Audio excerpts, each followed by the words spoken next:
প্ৰভাতে পঢ়ে। এই সুন্দৰৰ সৈতেৰে 1909 চনৰ 31 জানুৱাৰী তাৰিখে এই ঘৰলৈ এজন দেৱশিশু নামি আহিছিল। লগে লগে যেন প্ৰকৃতিয়ে নিজৰ ৰূপ সলাইছিল।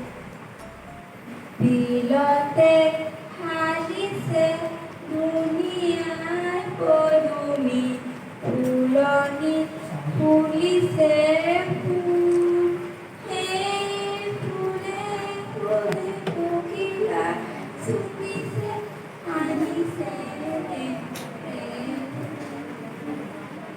লাহে লাহে দেৱশিশুৱে ৰূপ সলায়। হৈ পৰিল চিৰনমস্য ব্যক্তি বিষ্ণুপ্ৰসাদ ৰাভা। তাণ্ডৱ নৃত্যৰে সংসাৰজীৱী কলাগুৰু উপাধি ল'লে। সমাজৰ ত্ৰাণকৰ্তা হৈ অসমীয়াৰ মান ৰক্ষাৰ বাবে তেওঁ গীত যুঁজিলে।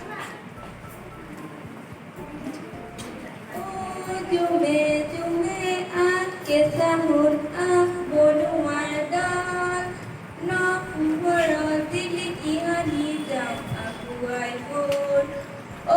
জুমে জুমে আগ কেঁচা সোণ আগ বনোৱাৰ ডাল, নখবোৰত জিলিকি হাঁহি যাওঁ আগুৱাই গ'ল।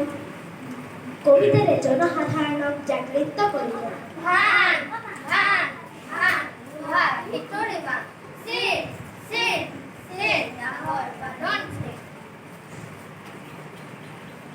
এনেদৰে দুৰ্গম গিৰিলংঘী সমাজৰ চুকে কোণে সোমাই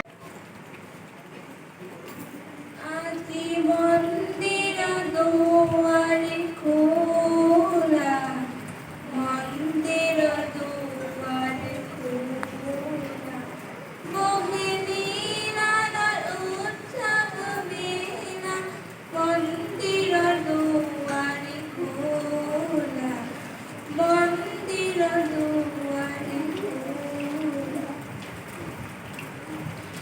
এই জনা ন-সমাজ কবিতা, কবি, গীতিকাৰ, নাট্যকাৰলৈ আমি সকলোৰে জনাইছোঁ অসাধ্য প্ৰণৱ। বাৰে বাৰে তেওঁক স্মৰণ কৰি ক'ব বিচাৰোঁ, বিষ্ণু ৰাভা আকৌ তুলিকাই লোৱা। ইটাৰ দেৱালত আঁকি থোৱা সেই ছবি, যি ছবিত ফুটে এহেজাৰ ৰীতিৰ উত্থান, অৰ্থাৎ আবেগৰ মূল।